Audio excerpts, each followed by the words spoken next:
Hello, everybody, and welcome back to You Can't Win. This is Tom here, and I'm joined, as usual, by the great Donald Hughes.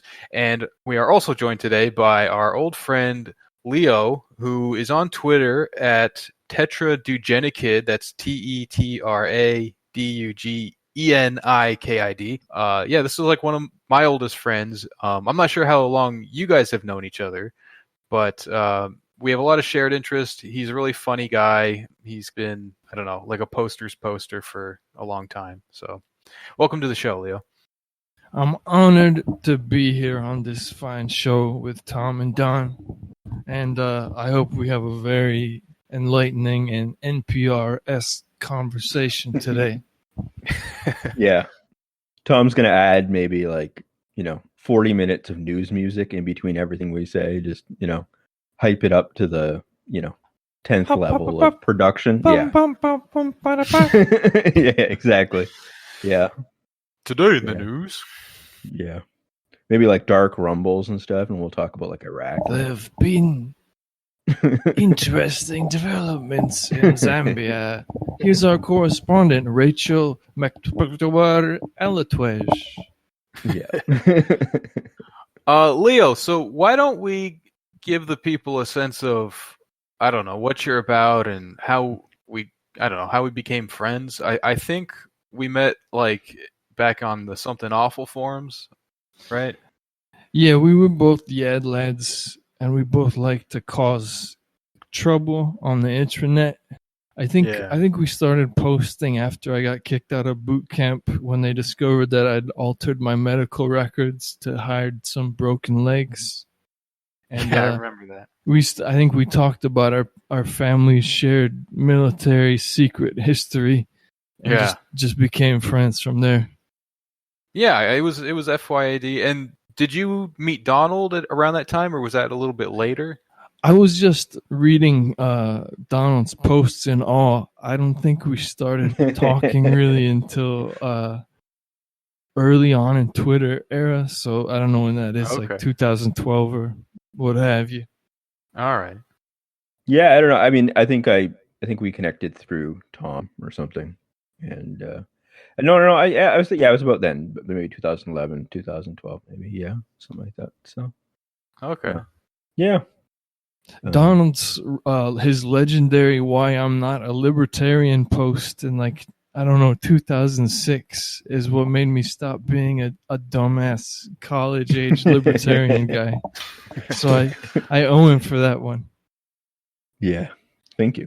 I don't know. Yeah, I don't know. Mostly we ended up talking about just geopolitics and jokes and stuff, and that's been kind of an ongoing thing. Just checking in about the wacky news and stuff. Actually, it's good that there's a broader community of that now, because for years it felt like there wasn't a lot of people that sort of just followed how insane journalism is. And now there's too many.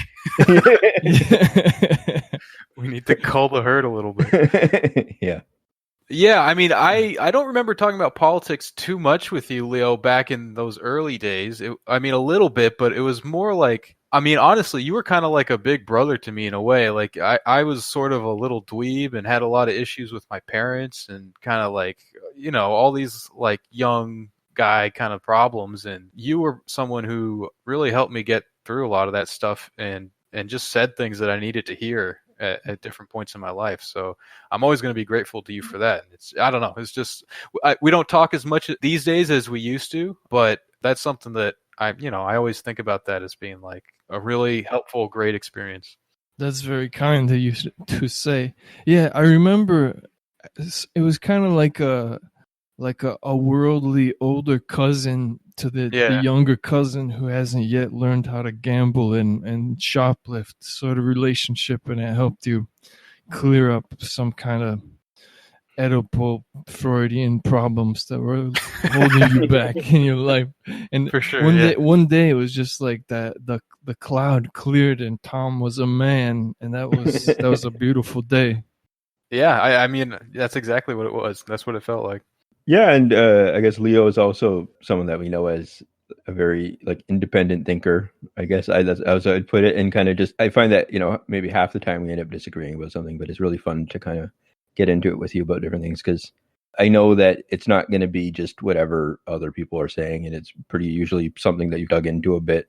You do like the research by yourself and stuff sometimes and get into it. So I don't know. I always appreciate that as well. So yeah. Yeah, I've had a good time discussing politics with you, Don, because you tend to know a lot. You know the deep truth about something, and while I might come with a left field insight that I got from discussing something with the Burundian man and reading some graphs from the Ministry of Economy, you'll be like, oh yeah, there's been a larger push in the East African region for this since this UN mandate was pushed through in 2007. And I'll say, oh, well, I'll be damned. Yeah, I have always thought of Leo as someone who's really independent, and you don't have to agree with him to appreciate what he's saying or what his ideas are. You know, just someone like, and that's the kind of person that I really like to associate with online. You know, people who are creative and interesting, and it's not just like echo chamber. It's more just free flow of ideas. You know, between peers. Yeah, when you see these people on the internet who all agree with each other, it just becomes something really foul and just I don't exactly know what word you would use for it, but it's kind of like those adult cuddle parties or anything that your Gavin McInnes types would make fun of, but where you see these adults talking to each other in a way that just shocks you. And it's shocking. Stop, but they don't stop. Yeah, I was listening to Tim Dillon's podcast the other day, and they were talking. No, it wasn't his podcast. It was actually Legion of Skanks, but Tim Dillon was on there, and they were talking about how a lot of the new comedians are sort of like that a little bit, and that what the change in the culture has really been is that it's like theater kids. Oh, and the worst. Everybody knows theater kids are the worst kids of them all. And my girlfriend was some kind of theater camp star as a child. She won awards for reading monologues.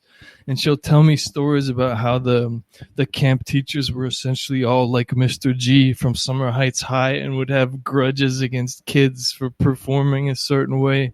Oh, and the kids all have that really weird mindset where they want to be the center of attention, but through performing these hackneyed songs from our past I can't understand it. I can't wrap my head around it. Although I can tell you a story about a theater kid. Yeah, shoot. There was a normal guy theater kid who was in my high school, and we took a World Wars class together that was through this television system. So we'd be watched by cameras.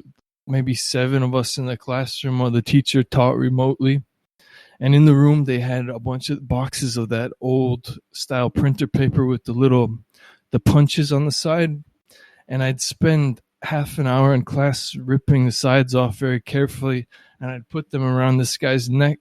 And I'd say, Mike's a tailor, Mike's a tailor, because it looked like your classic Italian tailor measuring tape.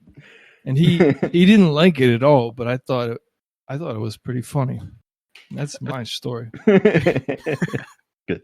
That just shows how much disregard they have for the working man. You know, what's wrong with a tailor? What's wrong with a fucking tailor? He sews it up. He cuts it up. He sews it back together. That's what he does. You wouldn't have any costumes for your little place if you didn't have exactly. tailors. You think a tailor's only good when he's sewing a poofy Shakespearean shoulder? No, he's got to make clothes for your Wall Street broker. He's got to make clothes for the mayor. You know, you got to respect it. So that's my whole thing. Respect. Yeah, shout out to tailors. Shout out to all the tailors around the world. Sad news story from 2 years ago. Mm-hmm. Offshore money bought out all of Savile Row, so the tailors have all had to move off Savile Row or pay extortionate rents. Can I get a shout out to all the tailors who've had to move off Savile Row? You know, when I was in Thailand, it was a big thing to get your suits tailored and stuff because it was like super cheap and very like high quality work. So people would get these suits, which themselves were heavily discounted compared to like prices in the States or whatever. So you'd get a suit for like $100, but it might be a few grand in the US, and get it tailored for barely anything. You'd look like you really had money, you know? So if you wanted to do that. That's the amazing thing. That's a story of both the decline in wool manufacture and a decline in American workmanship, because this is cheap wool. I mean, this is low-grade wool that you're getting in a tie suit. But all it takes is some handwork from a talented craftsman, and you look like $1 million. Mm. We had the same thing in China when we were there in Shanghai. You could go to basically like a market and just get made-to-order stuff for clothes. And so all the women we went with, they just thought it was almost like magic that they could just go there and then get it a few days later or something like that, you know, get everything.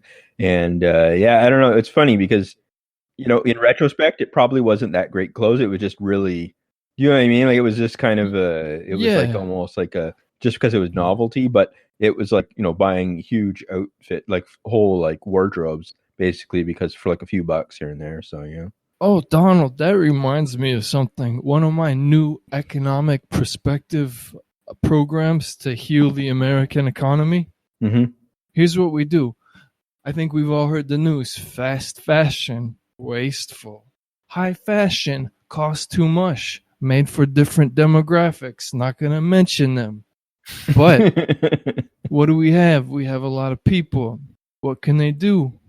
They can do anything they set their minds to, and anything that an even wiser man directs them to do.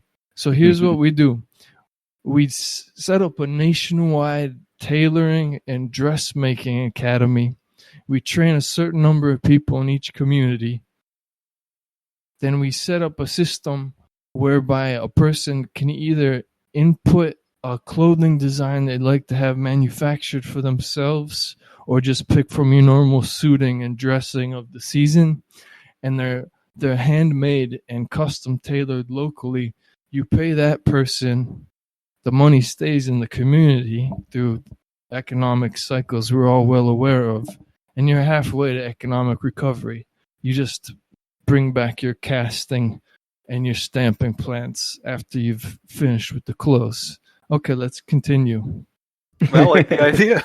Yeah. I mean, there's a beautiful metaphor there. As the country gets back on its feet economically, everyone starts to look better and better, you know? So you kind of you get that visual. Yeah, no, I don't know. I honestly do think that like a lot of what, you know, the economy is just going to have to be simplified in different ways like that, where I don't know, where the consumer has a more relationship with the producer other than otherwise it just right now, as you said, like I mean, you kind of talked about it indirectly, but even just clothing companies themselves get bought out. Yeah, I mean, there are essentially 2 luxury clothing companies that own every single label. So you get homogeneity, and you get seamstresses who are absolute experts in what they've done, just being fired and the production being moved to China, and mislabeling of Chinese goods as made in Italy. Basically, they destroyed the entire New York garment industry, and that left all these old men, these old, incredibly skilled tailors, guys who can do stuff that you couldn't imagine, just unemployed. So Tom Brown hired them all, and that's how he was able to launch a New York-based menswear line that does these incredible avant-garde things. And they've actually caught on in the last few years. Even basketball players are wearing weird, distorted Tom Brown short suits. It's a small victory for American craftsmanship. Is that what that's about? Like whenever I see pictures of like LeBron and he just Yes, that's LeBron and Tom Brown. Okay. Athletes got on it about 10 years after your old-fashioned heads, but I'm glad they're on it because they deserve the money. Yeah, so maybe that's something we should explain, that you're quite the fashion head yourself, aren't you? Yeah, I used to build and manage luxury retail stores, and just in general was a fashion guy. I was a fashion guy, and I like to wear clothes. I had a very short career at fashion school, but my hands are so big that sewing and gluing small items together is just not in my future. So I decided to focus on the business. That's when most of the time we ended up talking and stuff was just while you were managing and stuff. I don't know. I just remember that very clearly, like, you telling me a little bit here and there about different things.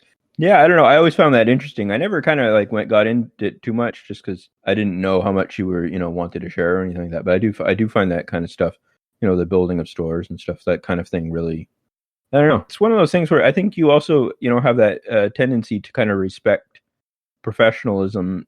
That's actual real professionalism, like not someone just pushing themselves and kind of blowing up this fake image or something. But if it's something that's like an actual real skill or like an actual thing that they're proud of, you're really into that. And I find that kind of interesting because especially as someone that like has been personally, like myself, not had like a traditional career or something like that, or not had like a big paying job or something like that. I do like the idea of diving into something and learning how to do it, at least the intellectual side of it. Yeah.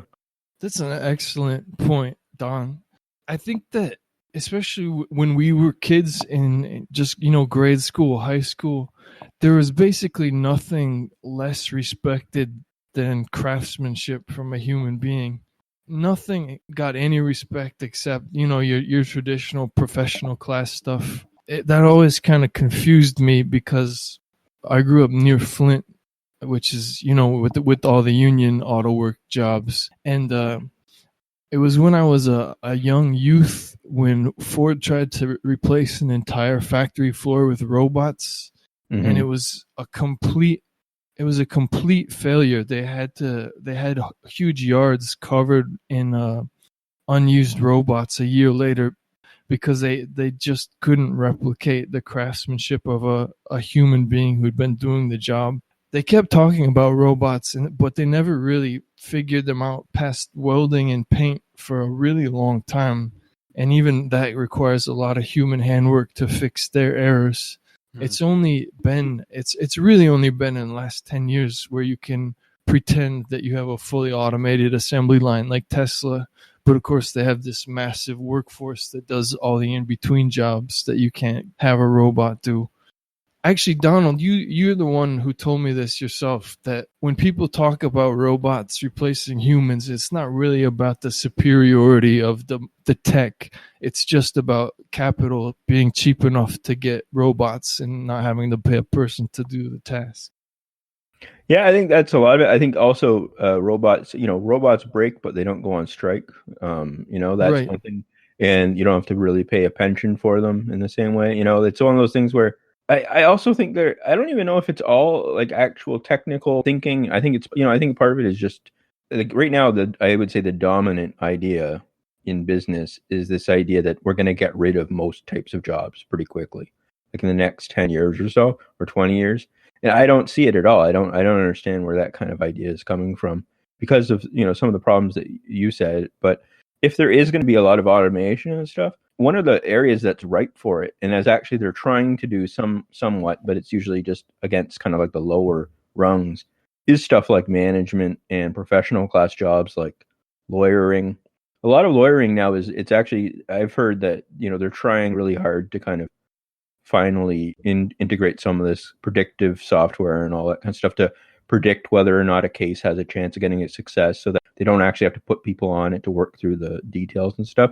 But that's obviously going to be the stuff that's resisted the most because the only people that have social power really that can resist the automation are people like lawyers, Yeah. I don't have a huge amount of experience with automating lawyers, but I have read about automating white collar jobs because so much of it is just passing a plan to be reviewed by another commission that passes the plan. That it's fake work. David Graeber, who is if you say David Graeber in certain parts of the internet, you're Hitler because of, I'm not exactly sure why, but they're bullshit jobs. They're just bullshit jobs for people who are in the courtier class, that top 17%. Yeah. A lot of lawyering is boilerplate. It's just copy and paste. But we have to pretend that it's not boilerplate to pretend that the legal system is one person facing a neutral party, and the body of case law being studied to make sure that every possible angle is being covered so that there'll be justice will be done to them. And we know that, of course, that only really works if you're a rich fellow, if you murdered somebody long enough ago for a Harvard team to research it. Sure, and it's funny that now that you say that too, I was also thinking about how they really have tried to integrate this into court systems in the United States. It is like Kafka or something. It is terrifying. The PACER system is a fucking disaster.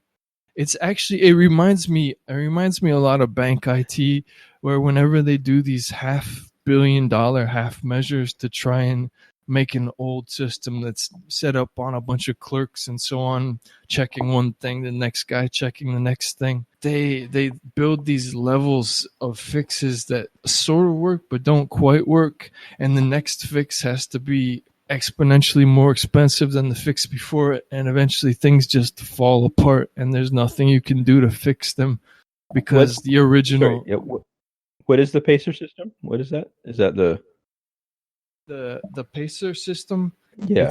It's a court document electronic system. Public access to court records. Basically, they're supposed to scan everything so it can be read, but first it costs a ton of money to get public records, but then the thing itself is just broken. You'd have to talk to somebody who works with it more than me, but I've just heard from paralegals and a couple lawyers I know about how broken it is.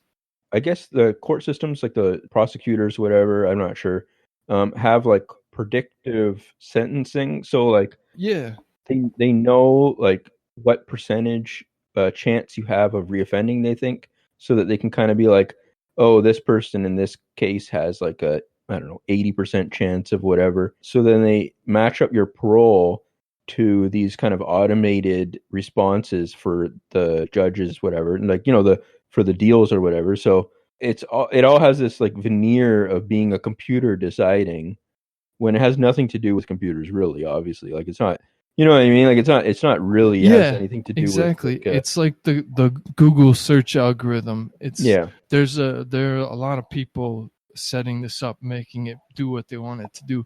I think Pennsylvania's actually already adopted it if it hasn't been blocked.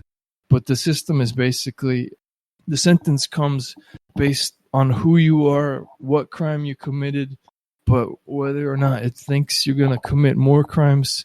So, of course, there's been uproar about it giving black poor people harsher sentences because they're more likely to reoffend, or giving people who are addicted to drugs harsher sentences because they're more likely to reoffend. Just basically throwing any idea that this might be a fair system where we treat each other as equal citizen subjects who have the ability to change based on, deep philosophical study and mental and physical meditation, karateka practice, and so on. No, and I mean, to me, I imagine, being charged with a crime and facing that kind of system. And I don't think as you're saying, like, you don't end up thinking that the system's more rational because of that. You end up thinking the opposite. You end up thinking, if I make a mistake in my life, then a computer is going to destroy my life or something like that. You know what I mean? You think exactly. You don't think it's you're exactly right. Like Tom, if the Chicago police arrest you, you're probably breathing a sigh of relief that they're picking you up and not a black guy. No, I get what you're saying. I just mean in that they're less likely to beat you into a false confession. You're just gonna do time for whatever crime of the many crimes you commit all the time. If the Chicago police picks me up, they're gonna be in trouble. Like, I'm if the Chicago police start messing with Tom, it's going to be hell to pay. Write it down. Put it in the database. That in my predictive policing algorithm. I have guns. I have anti-tank weapons. There's a police station that's fairly close to where I live, and there's a ton of streetwalkers at night. Like, this is a really nice neighborhood during the day, lots of families, getting ice cream, all that kind of stuff. But sun goes down, and there's a very famous strip club here actually, and there's just a lot of prostitution, like all over the place, to the point where like when my girlfriend would come home from work late at night, she would constantly be like, people would be like whistling at her and trying to pick her up and stuff, and yeah, that kind of thing. It's very obvious that the cops don't care, or they have some kind of arrangement or whatever, because the only time that I've ever heard of someone getting arrested was when the guy actually like punched a cop. So like you crossed the line there, dude. Yeah. It's Chicago really sad. PD. We don't take no shit. Yeah, all that stuff you guys are talking about with like the automation and the robots and all that kind of thing. You know, people sometimes say things about Marx being outdated, that he wrote for a certain time, and a lot of the theories and ideas, they're applicable to that, or maybe in a general sense, but they can't really be applied exactly to today. But I actually think that a lot of this stuff that we see today is a really great illustration of that alienation stuff that he used to talk about. Absolutely. We see like living labor turned into dead labor, and it's like rationalized, and it just becomes very separated from human beings. Yeah, that's a great way. That's a great way to wrap it up and to stop us from rehashing stuff that people have already read on Mother Jones in the last 3 months. Yeah, our listeners are all avid Mother Jones readers.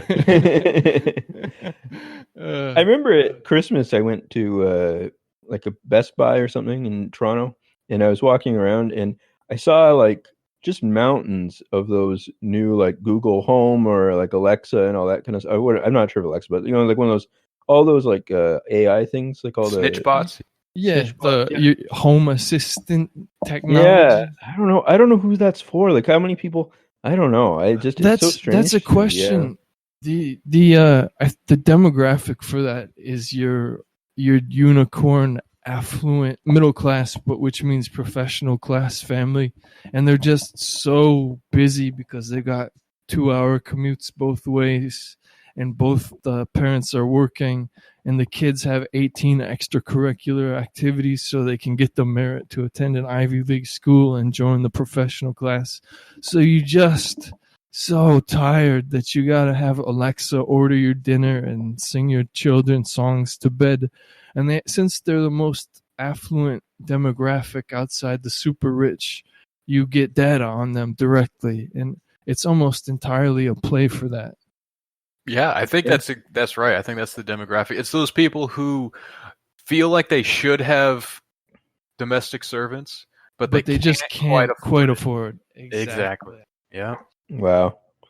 Yeah. Okay. I guess that sort of wraps it up. No. Yeah, I really, I don't know, but it was kind of ominous when you experience this new technology all around you. You just see it and you're like, wait a minute, this doesn't seem right or something, you know?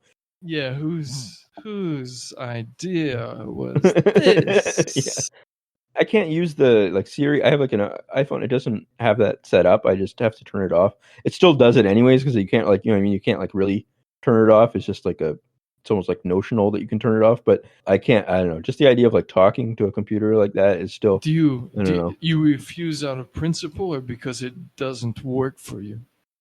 Oh, it's not like it's principle, but it's more kind of it's not really like a rational principle as much as it's just too weird for me to have to talk to a computer like that. I just can't do it. I have to turn off predictive tech even. Like I have to put everything in like I'm 90 years old or something. I can't. I really find it strange if the computer is guessing what I. Yeah. Does it really bother you when it knows what you're thinking before you're writing it?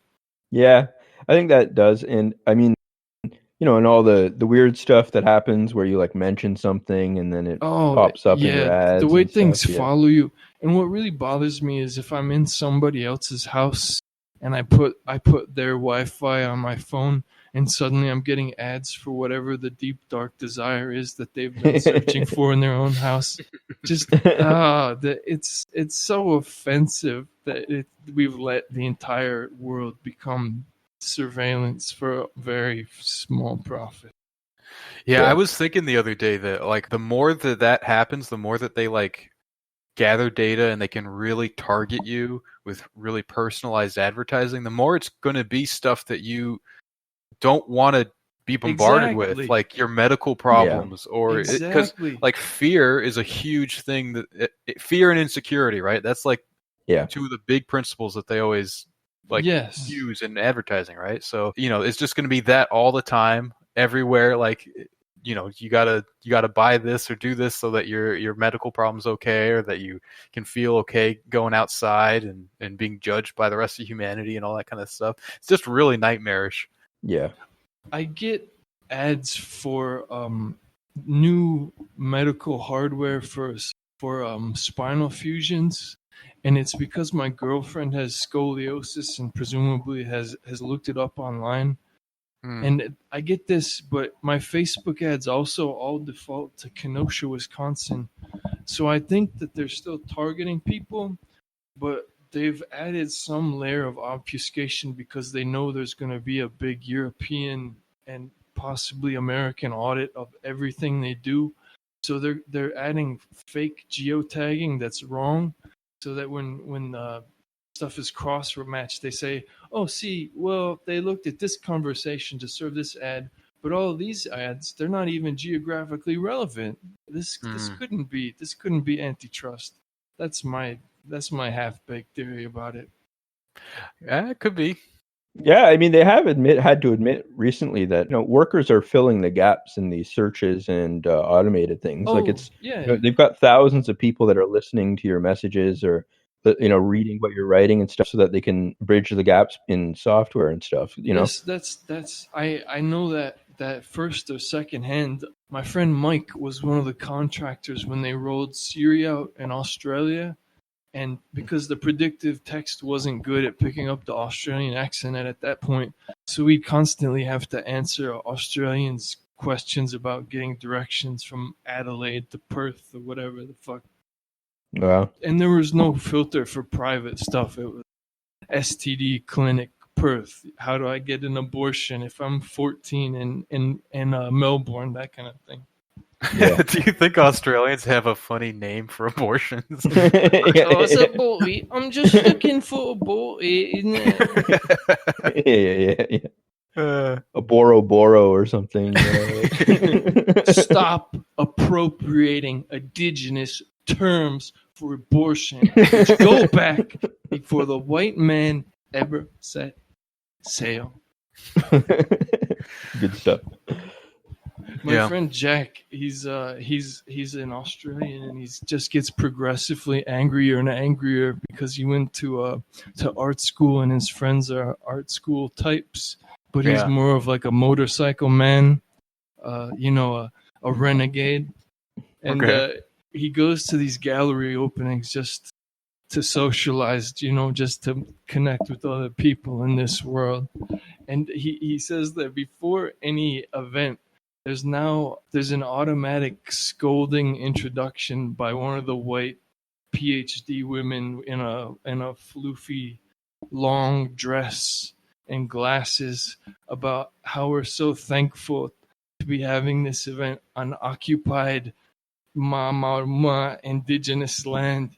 And if you don't say that afterwards, you'll just become a pariah. It's just become a really strange shibboleth in Melbourne art culture and all over Australia, apparently. It's probably all those ghosts. Like, they have to do that or they're haunted. Ghosts, probably real. Let's be honest. We've seen the TV shows. Yeah. I'm getting way too serious about these political things. You guys got to help me steer me somewhere better. No, I mean that sort of the recitals at the start are standard in Canada now too. It's one of those things where the people that do it that are sincere and it's actually well thought out and kind of is actually relevant, like they understand the actual situation, that's totally fine for me. But there's also kind of there's obviously like an edge to it on a lot of other situations where it ends up being just a club to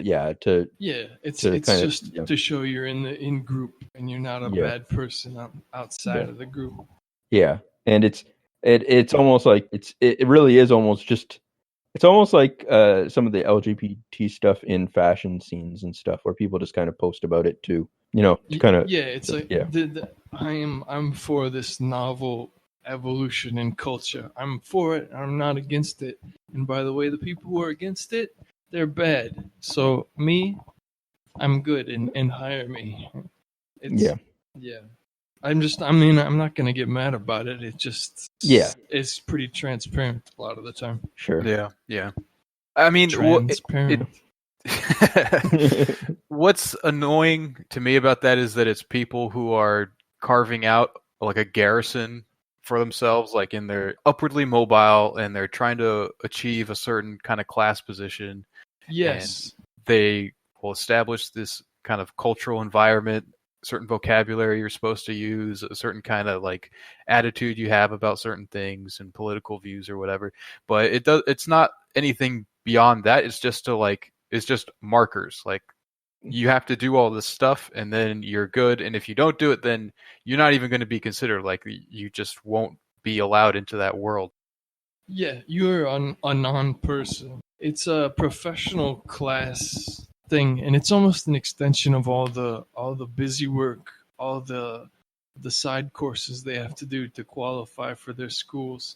And it seems like some of them just want that to continue going forever, where you have to pass a little test to get through to be allowed to do whatever it is you like to do.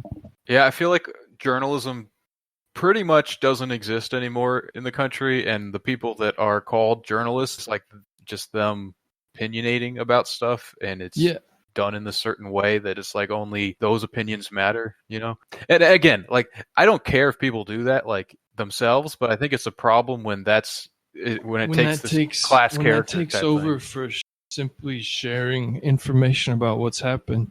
Right. Yeah. There was that guy McPhee. I don't want to overlap with very popular podcasts, but they talked about him on Radio War Nerd. He was a Cold Warrior guy, maybe the Phoenix program guy, and he was disgruntled just because the CIA wasn't the spy organization he thought it would be. It was it had essentially turned itself into a news organization for the government, where it gathered news and reported news, but only news that favored doing things it wanted to do and giving it more power. And now that no newspapers outside of 3 exist, and that there may be, 4 honest working journalists and then a few stiffs who'll get the story right if there's nobody in the way. Yeah. It seems like we're in that world that was created during the Cold War of just, we get half the truth. Yeah, there's conflict here, but who's doing it and why? Good fucking luck. Right. Yeah. Yeah, and just going back to what we were saying in the beginning about like disagreeing with people, like, we don't even know what's going on. So to get all crazy and upset about your disagreements over like what the tea leaves say, it's a little weird. Like, people just get really invested in these political debates and they think they're so well informed because they've been reading all this stuff that they assume is the truth, but you don't know. You just don't know. Yes. It's the Resist Trump Twitter movement is a great example of that. Or, obviously the right opposite of that is a good example. You get masses of people just told a lie and they defend it with all the emotion they have in their heart, and that's what they do. Right. And in a way, the fact that they're committed to that feeling is, I don't know, I almost like appreciate that it's like, okay, well, at least you've perverted it, but you're kind of still there, like you're trying to care about the right things. Yeah. What we need is one strong man to seize these passions and take control. And I'm not saying it's Jair Bolsonaro, but I'm not saying... Oh, what's wrong with him? He's for the gamers, right? He said gamers rise up. Yeah. Duterte said? He said that he was gay and not gay, and it's okay if you're gay. Duterte was making fun of one of his opponents. This is an old story, but it just makes me laugh. He was making fun of one of his opponents. He said, it's okay. that he's gay. It's fine. I was gay once. Yeah, I cured myself. It's not a big deal. Yeah, I love that. That dude cracks me up. I mean, he's probably like one of the top 10 worst people on the planet or something, but yes. you know, yes, it's he's literally funny. destroying the rainforest and anything bad you could imagine, but he is funny as a motherfucker. Yeah. So, yeah, our podcast officially endorses Duterte. Yeah. It's interesting when the right-wing fantasy policies come to real life, like the Charles Bronson, we're just gonna mow down all these fucking drug dealers and that's gonna take care of it. They had the same thing in India without the same fanfare back in the 90s, where they gave special police officers in Mumbai license to kill, and that's literally what they called it. So they just find where the criminals were and shoot them with their Webley revolver. It doesn't seem to work, but it works great with the voters. Voters love to hear that you're gunning down gang members vigilante style. Yeah, and it gets the cops themselves like excited, and it's great. They for feel morale. proud. Yeah. Do you guys think we should get into the questions? Yeah, I'm just gonna rehash the same 7 political things I always talk about. If not, so let's go. Okay, cool. Let's see here. How about this, Leo? Maybe you can respond to this. This is an older question, but do you guys have any interesting experiences with mods to share? So mods is in like forum moderators. I only have 2, I'd say. Okay. And one was from Something Awful. I gave the Tom Green a masterpiece, Freddy Got Fingered, 4 out of 4 stars on the film review forum that even had remember this. And I was banned for it because the mod thought I was trolling, and like 15 people got themselves banned, which meant that $150 to $300 were spent in my defense of this beautiful movie that's just now getting some recognition. Yeah, thank you for supporting Canadian content. Oh, I love Canadian content. We could talk about Canadian content later. And the only other mod story I have is that I was made IK, the Idiot King of Fiad, for a while, and I was trying to shake it up because it was basically dead at that point. And the amount of petty bitching and whining and just telling on people that mods have to deal with on a daily basis gave me so much respect for all the mods in the world. Like, if anybody has something to complain about from a mod, the odds are they're just a fucking retard and an idiot, and they need to shut the fuck up. Damn straight. Wow. I have the opposite view, but I don't know. That's fine. I can't stand mods. No, tell me. We'll have a discussion. We'll really get into it, crossfire style. Give it to me, Don. I'll moderate the debate and call the rounds out. Yeah. No, I just as a troll, a mod is my enemy. Can't, I have to. I don't know. I guess maybe we're like in some symbiosis, like in the movie Heat kind of thing, where like yes, I guess like criminals and mods are, they're all cops and stuff. They're all circle of life stuff. That's exactly right, Donald. The mod is Pacino, and you are De Niro. Yeah. That without somebody trying to enforce the structure, there's no fun in trolling. It just devolves into the most aggressive penis poo poo. Here's 1,000 dicks thing. You really you want a sharp mod so you can refine your ability to troll people and cause trouble. That's how I got my start on the internet, was trolling mountain biking and street mountain biking message boards with a New Zealand guy, a Canadian guy, and a Danish guy who turned out to be one of the top 5 BMX riders in Denmark, but he never told us once because Danes are modest. They're modest people. That's cool. I have to, just because some people might not have heard, but I have to, say the one thing, which is that I did know a mod that I exchanged mugs with. I got him National Assembly of Quebec mug, and he gave me a Department of State mug because he used to do like the wiring for Department of State stuff. Like if Colin Powell gave a speech about, why like Saddam Hussein was inventing nuclear weapons that could like destroy 10 cities at once or something. Eventually I ended up kind of making fun of him a lot, and he made fun of, he got mad at me and stuff, so we stopped talking over time, especially because he kind of kept having centrist dumb opinions, and I kind of did my left turn.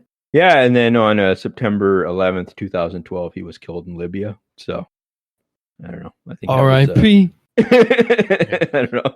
Do you think Hillary was sending you a message letting him die to know that, like, Hillary is on Donald's side, or is Hillary targeting Donald? Is Donald on Hillary Clinton's enemies list? I don't know. We need to look into Donald's emails, I think, and see if there's any pizza related. Was this copy done physically, or was it done virtually?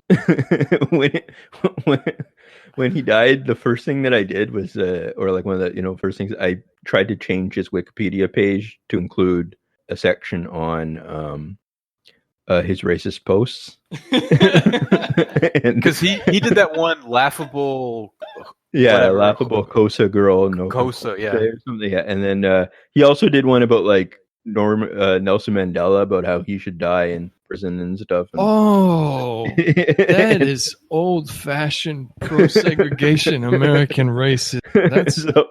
Anyway, so I put that in there, and it got banned from Wikipedia because I guess if you like try to put something like that on there, they, the horde of the people that are like wiki admins who probably, I mean, I look like the comic book guy, but they all look like the comic book guy too. So I don't know. They're worse because they're libertarians or something. So yeah. Wikipedia has that old style moderating where it's like it's okay to say that Nelson Mandela is a terrorist and should die in prison, but it's not okay to like point that out, that's like a little racist to say that. Then that's causing drama. So like, I don't know. Yeah. It's cool that is still around in this day and age, that there is some sort of that old style moderation. Yeah. No, I do feel like I said this just a minute ago before we started, is that I do think we're in it's like an age of mods. Like we're in a point now where it's starting to tighten up, and it's being sold as like, oh, Twitter's not hard enough on Nazis and stuff like that. But it really is starting to just tighten up in general, where I can kind of feel like for a few years you could get loose online. You could go. That was the point of it. Wow. That was why it was fun. That was why people did it. Yeah, and I think it's changed. Yeah. If with you go to consensus, you just get banned. You get made a non-person. Yeah. So the mods of today, I'd say I'm against the mods of today. I'm for the old forum mod nerds of yesteryear. Yeah. Clarify my position. Okay. I think we came together on that. Okay, someone asks, is it true that Tom is living in one of Imper's slums in Chicago? So that's a little inside joke for some of you folks who may know what they're talking about. And the answer is yes. And I have Imper tied up in the basement. I'm not paying him rent. He was easy to overcome. Squatters' rights, baby. That's right. Might makes right in Chicago. Can I tell a small story about squatters' rights? Yeah. Sure. My best friend, his parents are Roma, and they're generally lowlifes, and he does his best to try and manage them so he doesn't have to bail them out. So Roma is a racist term for gypsies, right? Roma is the opposite, a term used only by racists when referring to gypsies. No, that's what I thought. Okay. And anyway, instead of paying rent for the last 8 months, they just got the scummiest tenants' rights lawyer they could find, and have paid no rent for 8 months, which has been great because they've paid their car bill and their other expenses, and my friend hasn't had to bail them out once. And so squatters' rights are, I'd say, they're a boost to the community, because the landlord wasn't getting with that money, probably buy more property, It's a waste. Yeah. In Jordan, it seemed that people had very strong squatters' rights or tenants' rights. Like the standard way of paying rent was that you would pay like a full year in advance, but obviously that's very difficult for a lot of people to come up with. Although, like, the way Arabs seem to do things is like they just have like huge amounts of money saved up and then they just spend it on one thing. So like that isn't as unusual as it may sound. But there wasn't any way to evict people. So like if you didn't have, I think part of the reason that people would have to pay like a year in advance is because of the fact that it was impossible to evict. So like if you only had 6 months and they were like, okay, fine, and you don't pay the 6 months, you just pay the first, and then you pay the second, and they're like, can you give me the 6 months? And you're like, yeah. And then you just stop, you'll be fine. Like you could just, I knew one guy who he got into one apartment, didn't pay rent for a month, was being harassed by the landlord about it, but he just kind of ignored him and, felt confident that he was going to be fine and nothing happened to him. And then eventually he just moved out and found another place that was nicer and didn't pay rent there either. So it was like just I don't know. Jordan is actually a communist state. People don't know this, that they have free housing there. It's funny how much we've forgotten how neighborly and friendly and how a trust society the United States was before the private equity hostile takeover age starting in the 70s. And when everything started being looted and rules were made to be broken by anybody with money, people had trust for their fellows, except for deep inner city pawnbroker types who's like, come over here, I'm gonna shoot you with my pistol. And that was like the exception, that stood was the out. Exception. Yeah, a lot of countries still have that to some extent. I mean, it's encroaching all over the world, but a lot of other older cultures, I think it's a little bit deeper entrenched. It's very nice. It's very human. Yeah. The more the NBA mentality spreads across the world, the worse things get, which makes me feel bad for Chinese people, since apparently they've sent all the children of the elite off to like the London School of Economics and Harvard to import those. But on the other hand, if you're a fan of the United States, it's great because it means that they'll neoliberalize their economy and collapse what power they were gaining over us with their wise industrial policy. The thing with the Chinese, though, is they don't actually believe anything. Like, ideas are just commodities that they trade and find instrumental uses for and then abandon as soon as they find something more interesting. I don't think they get invested in these ideas. You don't think they get invested like when Mohammed bin Salman wanted to make a robot city? No, they don't have that kind of vision. You need to live in those like stark desert environments and have like a very strong religious viewpoint to have that kind of imagination. Tom and I have had some discussions about the nature of the desert on religion and on the philosophy of man. And that Silanopedia guy ripped us off. Let's just be honest. I'm calling him out. What's his name? Reza Negrestani? Yeah. Reza Negrestani, show your fucking face. I got some AIM logs that'll tell a little tale you're not going to want to hear. He kind of disappeared. I don't know what happened to him. I didn't do it. Yeah, we have no idea why he disappeared. I definitely did not take him out. Sure. It ain't my fault. Did I do that? Uh-oh. We don't even need a soundboard. We should just have you come on.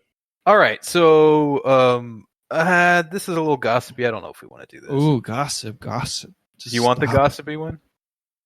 I'll think like Kanye West and put my best revivalist Protestant mind to it. Yeah, answer this as Kanye West, okay? What do you think of Anna Kachian? Do you know who I'm talking about? That's an Armenian girl of some type who hosts a left podcast. Yes, yeah. That's all I know about her. All I can say is that she's controversial. She's driving traffic. She's provoking thoughts. The conversation. Good or bad? Let's let the audience decide. All right, that's a good take. Someone asked what's our favorite podcast. I feel like we've covered that, but let me answer that. Yeah, you go ahead. Sure. There's one specific section of one podcast. It's called The State of Combat with Brian Campbell, and then he does boxing shows in between wrestling and MMA shows. The wrestling and MMA shows, don't listen, terrible. But he does boxing shows with Rafe Bartholomew, who you might know from the old Grantland website, and they're wonderful. Boxing it's a great sport, but it's a weird sport full of strange foreign characters, and they have a soundboard full of Eastern European fighters saying "I like meat" or 137 weight category, and they play Manny Pacquiao singing Pinoy love songs. They'll play Roy Jones's rap where he says, "Remember the time I knocked James Toney out by moving out like a James Gamecock? Y'all must have forgot," and stuff like that. It's a great podcast. It's my favorite one by far. Tune in, listen, rate it, like it, 5, subscribe. Do that to this one too. All right, thanks, man. Yeah. How do you guys feel about people you used to post and be friends with launching careers, opinion columns, podcasts, etc.? I think they owe us big time for inventing everything they're doing, except the bad things, which I disavow. I mean, I don't feel like what a lot of that stuff that people do these days are really related to the posting exactly. I feel like they absorb. The posting just taught them to aggressively talk back and forth and engage with people emotionally, I think. Yeah. One guy I really don't like, and hopefully I'll be put on the list of Hitlers for this, is Dan O'Sullivan, a.k.a. Yeah, fuck that guy. Yeah, you blocked me. He was a terrible Fiat poster. Was terrible. He even in Fiat? People constantly call him ex-Fiat, but No, he was. Never he was saw him. During one of the worst periods. Never funny. And now his whole shtick is just calling every single person in the world a fascist. Maybe you're a fascist, Dan. Maybe I'm coming to your fucking house. I'm waiting in the bushes. Yeah, fuck him. The Chapo guys who were Fiads, I like. The guys who are like the serious ones, I don't think about them too much. Yeah, Felix was on Fiad. I don't know if he was. He told me he didn't. He wasn't on something awful. He wasn't. Yeah. He was. I think he like lurked a bit. I think or something. Yeah. He lied later on. No. He was something like that. Yeah. Because he knows, at the very least, he knows all. Like he kind of. I think he was kind of there at the transition. Like he kind of knew who the people were. The transition from Fiat to the early Twitter. He was there. In 2013, 2014. He's got the spirit of a Yad lad, and we talk once in a while. Yeah, he's a cool guy. Those guys are doing good work. I don't mind it. I like that they're into all the Pizzagate stuff now. I was kind of on board with that early on. And Tom deserves a crystal chalice for saying, wait a minute, this Pizzagate thing, sure, it's far-fetched, but they are using all these strange pedophile symbols, and these rich people do seem to be connected to some strange sexual practices. And the world laughed. Who's laughing now? Yeah. we just did a whole episode about that, which it seemed to be pretty popular, so I think we may continue down that road a little bit. Hammering it. These motherfuckers are all pedos, and we're gonna make them fucking pay. Yeah. Okay, this is kind of interesting. Have you guys ever failed at something and then made things worse by your reaction to that something? Yeah, I feel like that's a definite yes for me, but I can't think of any specific examples right off the top. Yeah, I guess for me, a lot of the time with anxiety stuff or whatever, or like quitting jobs, if I get anxious and then just not. Like when I went to, in 2007 or something, I had this internship job at like an NGO.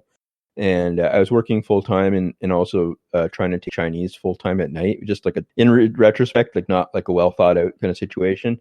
so what ended up happening was I just kind of like freaked out at work, and I was kind of not like actually doing anything really. I was just kind of sitting in my office, kind of just like shaking basically. And so what ended up happening was I just basically printed out a letter and put the key on the desk and just left. Like didn't tell anyone. I was just like, okay, this is it, and just kind of left. And then I got like a call a few days later from like the person that like helped set up the job for me, kind of thing. This is after working there for like 2 months or something too. So it wasn't just like, it was like actually I was like a part of the team or something, and then I just kind of disappeared. And then yeah, so I feel like that's my kind of a bad impulse I have, is just like ghosting jobs and stuff, or just like not really. And then yeah, I used to be like that with like therapy and stuff too, where like I went like a few times like years ago, like 2002 or 2003 or something.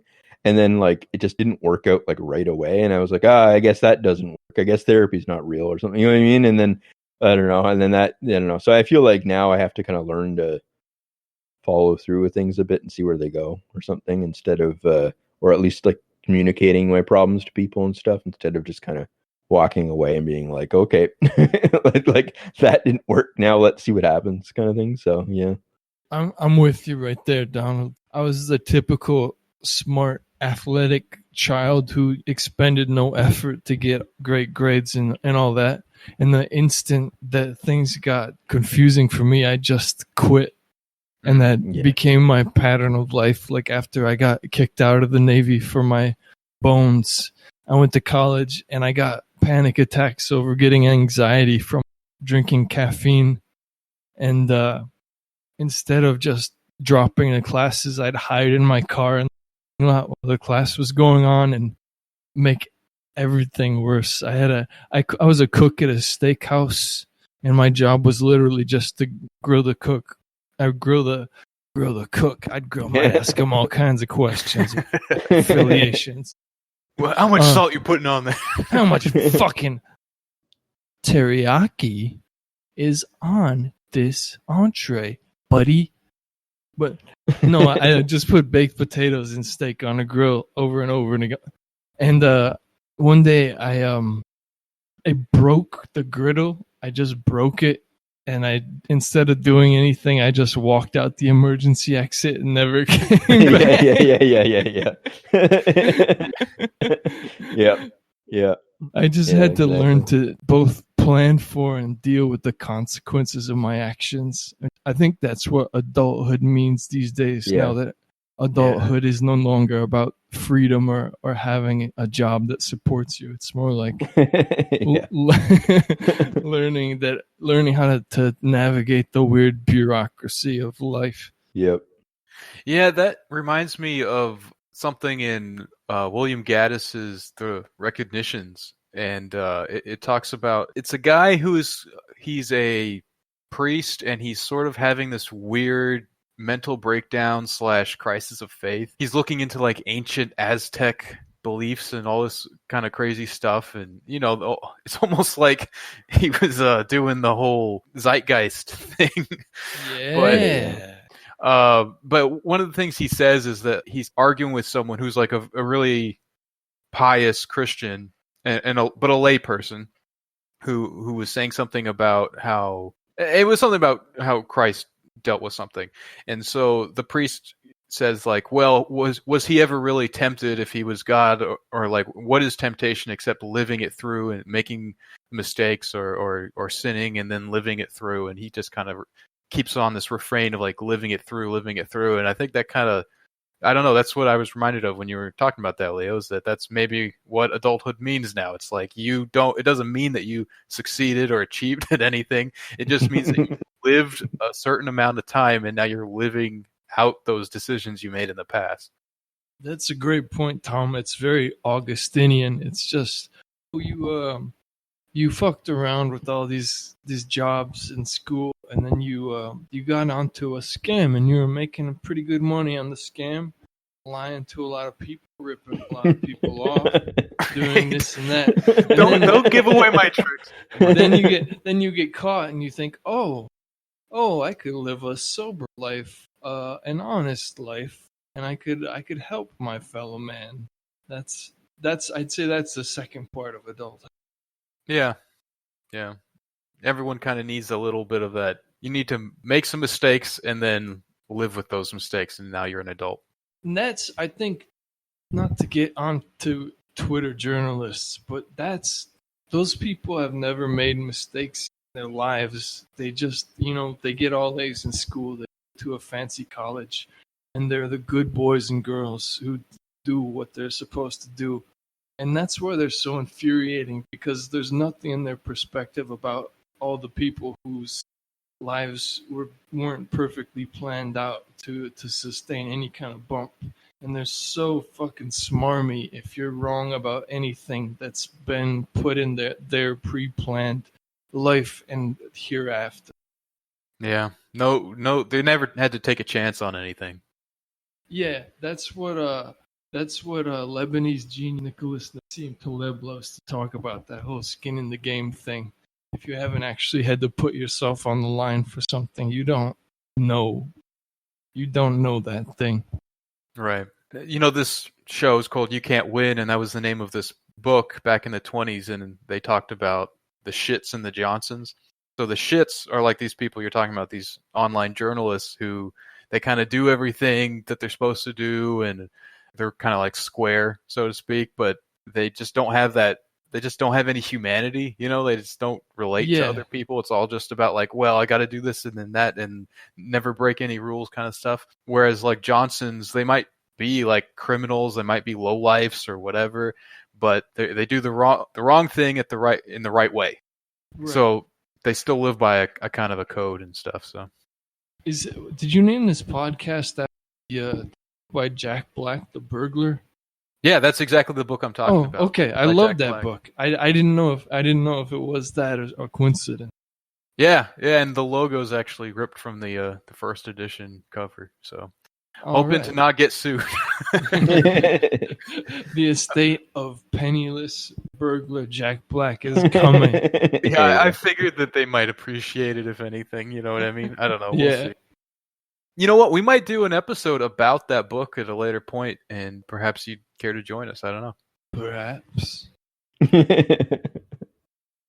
Okay, here you go, Donald. I don't know exactly what this is talking about specifically, but it says, when is Pope episode coming? So, are we doing Pope episode? Yeah, I don't know. Maybe they're. We'll probably do like a 10-part series about Tom and I's favorite popes or something like that, And so, Tom, you're gonna have to pick 5. And I'm gonna have to order 5. yeah. And then I don't know. And then and we'll have a priest on for each of those episodes and stuff, different ones that I follow. And I don't know. I know so little about it compared to most people that it's just kind of but yeah, I don't know. Like, I mean, like what I only know for from seeing Pope John Paul II die on TV for 10 years or something. Like that's what I know basically about Pope. So I don't know. I'm not really but maybe down the line or something. Yeah. Well, if you are one of the members of what's it called, Catholic Weird Twitter or whatever, and you're listening to this show and you think you would be a good guest to tell us all about popes and stuff, drop us a line and we maybe we'll have you on to talk about popes and what's a good pope, what's a bad pope. You know who you should have on? That Red Maester. That guy is fucking genius, and he's read everything. Oh yeah? Yeah, he's a good guy. Maybe I'll talk to him too. Don't message us if you're like one of those guys that has like a statue avatar that it's like called something like, I don't know, reaction poet or something, and only wants to talk about like a pope that like tried to ban Judaism or something. Like that's you can message me. That's okay. You have to be ready to do a little bit of reading of the Kitab al-Tawhid or something like that. Okay. All right, here's a little bit of, I think this is a good question. How do you guys stay grateful even when you're having a bad day? So I always try to think of like a bad day or when kind of unlucky things happen to me or just things are going kind of badly, that it's some kind of lesson that I should take a lesson from it. Like want to leave empty-handed out of any situation. So even if it's like a bad situation, I want to walk away with either how do I avoid that, or what did I do poorly, or maybe it wasn't even something you could avoid or change, it's just dumb luck, but maybe there's something you could figure out that like, well, next time I know that I need to do this instead of that. So I just try to learn from everything, whether it's good or bad, and I have a little bit of like an ability to remove myself from situations when it's going badly. I can kind of see it almost in like third person and laugh about it while it's even happening, so that kind of helps. As I get older, I'm getting better at like kind of know what I want out of different situations, kind of thing. Like, so if I feel bad about something, I can usually now kind of trick myself or like think through so that I can go, well, I could either yell at someone about this, or I can just suck it up and move on, and who cares, kind of thing. If all I was really going to do was get angry and then feel good for being angry or something, so who cares? And I mean, like yesterday I was at the baseball game, and just as like a small example of like everyday inanity kind of stuff, as I was standing in line to get like a piece of pizza, and I was like, the line was so slow that there was only like maybe 20 people ahead of me, but it took 45 minutes to get through this small line. And it was just punishing because it was like just like hot, and everyone's around you is like yelling kind of stuff, like just because it's a baseball game, so everything's quite a bit like there's like a roar to it. And I was like, oh man, I want to die right now, like this is bad. And then I was like, wait a minute, I caught myself and I was like, wait a minute, just use this moment now to like teach yourself patience, because at the end of the day, I like have really really like hippie like self-talk a lot of the time. And like, I don't know, so even when people kind of make fun of hippies or something, at the end of the day, I can't really side with it, because I do have that kind of thinking through where I'm kind of like, you know what, let's choose love right now, man, or something, like I have the exact opposite kind of self-talk. And yeah. Leo, I feel like you may be coming from like a military family. Maybe you appreciate this, but like for me, it's more like, get up off your ass, private, like, that kind of stuff. But I still appreciate the hippie thing, because it's whenever I see something like that, like Marianne Williamson or whatever, something she says, something along those lines, it's just like, oh, that's such a nice way to deal with this. It's so much like, I don't know, that's kind of like a nice, elegant kind of like, okay, that's cool, like it doesn't really make any sense, it doesn't really say anything, but that's a nice attitude to adopt instead of having to be harsh about everything. Sure. That's a great point. That new age sort of self-talk, while if you follow it as a political program, or you give it any sort of institutional power, leads to this managerial totalitarian hell where everybody has to meditate and you think really carefully over your customer service phone calls. But in small doses, it's very nice, especially for people who don't have much power to change their situations. It helps keep them sane. Sure. But my personal approach. Wait, what was the question? How do you stay grateful even when you're having a bad day? I like to think about it in Hegelian terms, where if I can overcome the bad day, it just makes me even more powerful. Is that Hegelian? That makes me think of like Nietzsche. But anyway. I was just trying to not use vocabulary words, but you roll up what's bad to you, combine it with good, it becomes some new thing where they can't even hope to stop you, because you're on a third level logic. Yeah. Speaking of weird ideas held in your head in the same time in concert, Rabelais, the French author who wrote about the Giants. Yeah. They on Public Domain Review, they released a book of wood cuttings called something about Gargantua and Pantagruel, and they're all these grotesque two thing at once engravings that I don't think anybody could have done today unless they were maybe Slavic, because it takes that Renaissance mind where it was quite easy for people to have abstract ideas in their head and combine them into a physical form. in a way it's harder for us because the media we consume is so simple and regressive that it almost makes me frustrated when I read an old time thinker and I'm like, oh, I'm on a toddler level compared to this man. Yeah. And I need to focus and clear everything for about 3 hours to get to the level of his simple discussion. Yeah, it's such a shame that we even elevate that. We think that we've gotten beyond something, or that we've, somehow superseded like those kinds of ideas, and that now we're like so enlightened or whatever. I agree with you. I think we're kind of like dumber. We're really dumb, and really, I don't want to get too much into my strong opposition to TV and the internet and media in general that's not on the paper. But since the history of schizophrenia, and especially since the history of electricity, schizophrenics have had this delusion that there was an influencing machine that was beaming images into their head that clearly they did not possess. And all this existed before there was any idea for a television or even the radio, and especially not the internet. But now we live with these influence machines, and we love to talk about the thing that comes through on the image machine that's being beamed into our head at the time.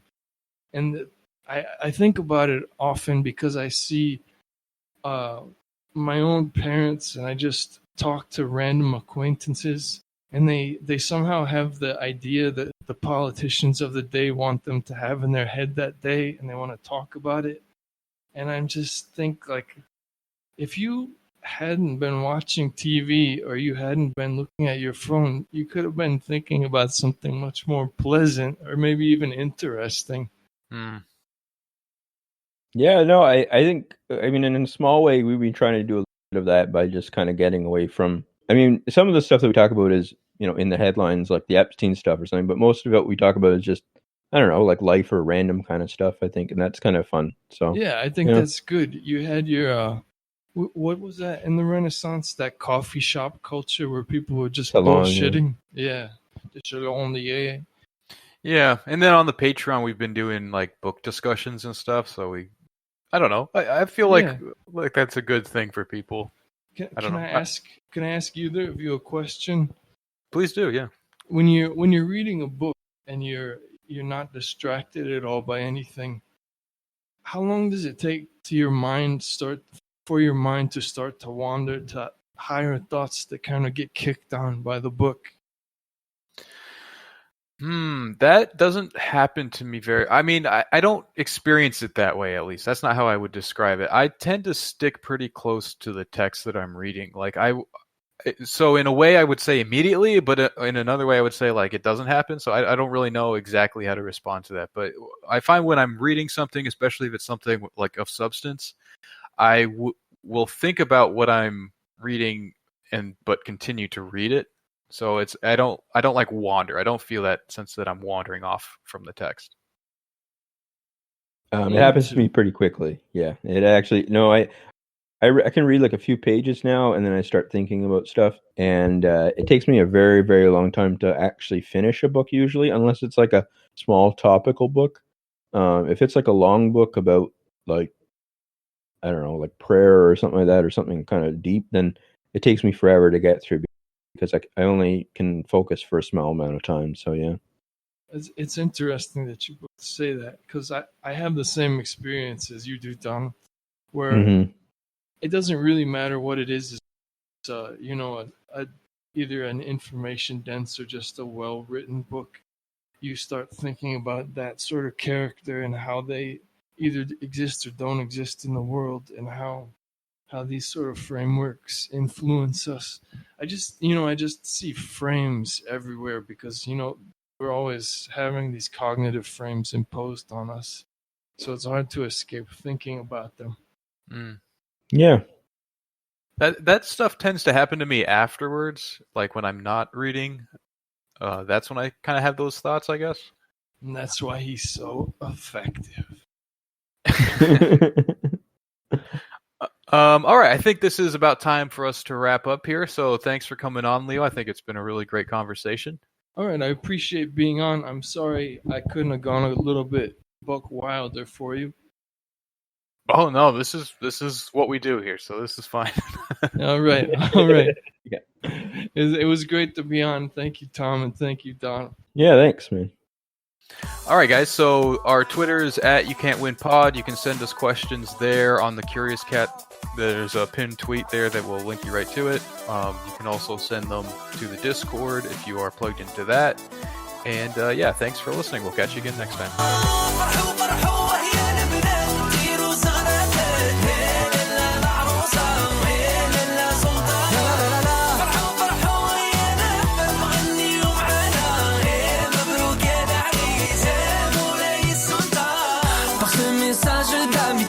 Je tenais à vous féliciter.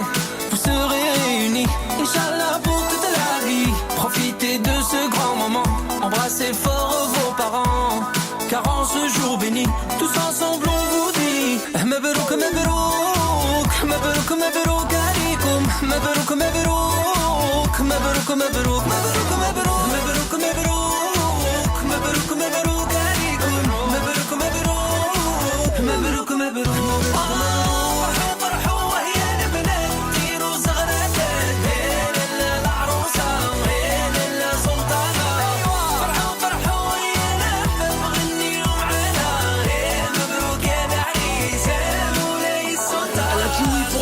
T'es refait, non t'as pas rêvé, lève ton revêt, tu vas plus te cesser, mais ce qui est fait, cortège de BG, on sort les féfés, ok ne pape, toujours au top, un petit dégradé, ou une coupe au top, Assaut déclassé, pour les mariés, une de Hadla Darun dans le Paris, on déboule avec ma